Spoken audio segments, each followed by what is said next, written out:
Now, I just wanted to start by reminding everyone that the Foreign Affairs Committee was one of the principal committees investigating the former president for withholding javelins to Ukraine in order to extort the president of Ukraine.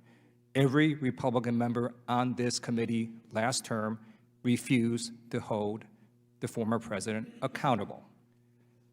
I now want to correct misleading statements by my Republican colleagues today about Ukraine. So, Deputy Secretary of State Sherman, we didn't just give $1 billion of military aid to Ukraine. Since 2014, the U.S. has provided approximately $2.7 billion of military aid to Ukraine. Isn't that right? We estimate it's about $3 billion. Okay. U.S.-made Stinger missiles were also transferred to Ukraine from Latvia, Estonia, and Lithuania with the permission of the United States prior to this conflict. Isn't that right? Yes. Okay. The United States also provided javelins and other lethal weapons to Ukraine prior to Russia invading. Isn't that right? Yes, and I'm looking at Assistant Secretary Mayor just to make sure I get it correct. Yeah. Yes. Hundreds of millions of dollars in 2021 of lethal aid. Isn't that correct?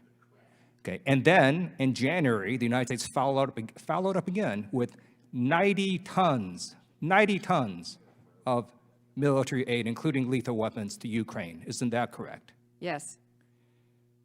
So I just need the administration to push back on the misleading comments by the Republicans a little better instead of just saying we have to have a classified briefing, because you can say things like you just did in open session and just push back and tell the Republicans they are wrong. We have supported Ukraine. We will continue to do so. Now, I'd like to talk about the recent vote of the United Nations General Assembly, where the nations of the world overwhelmingly condemned Russia for the unprovoked attack of a sovereign nation and a democracy. A few countries did not vote for that, including India.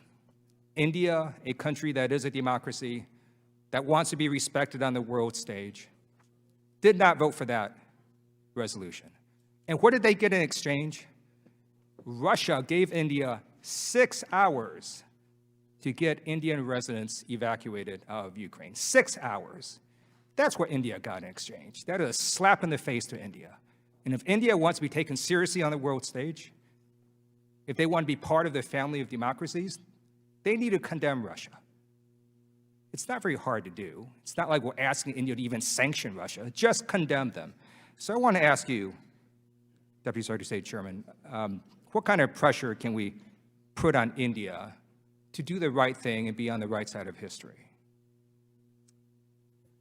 Congressman, every country makes its own decision about its national interests. We agree with you, 141 countries today in the UN General Assembly, an enormous vote with only 5 notes, 35 abstentions, of which India was one of the abstentions. But 141 countries voted to say that President Putin has put forward an unprovoked, unjustified, and premeditated war on Ukraine and Ukraine's citizens. Those countries that abstained, we are in constant conversation with to, quite frankly, implore them to do what we believe is the right thing. We understand that countries have very complicated calculus making these decisions. We hope that as votes go on, and there are votes happening in the Human Rights Council, there are votes happening at the IAEA, there were votes at the, or a walkout actually, at the Conference on Disarmament when Minister Lavrov spoke.